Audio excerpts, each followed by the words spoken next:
Heap জয়েন্টের যে হেডটা আমরা ফিমোরাল হেড বলি, এটা অনেক সময় মরে যায়, অর্থাৎ এর নাম হচ্ছে অ্যাভাস্কুলার necrosis of the femoral head.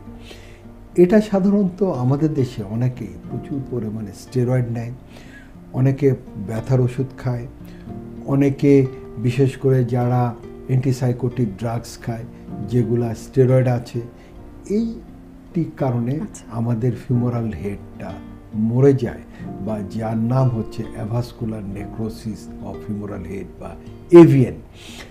করোনার সময়ও বিশেষ করে যখন চেস্টে ইনভলভ হয়েছিল, প্রচুর পরিমাণ রোগীকে স্টেরয়েড দেওয়া হচ্ছিল, এবং দেখা গেছে এই করোনার পরেও প্রচুর রোগী তাদের হিপ জয়েন্ট এফেক্টেড হয় এবং এভিএন হয়।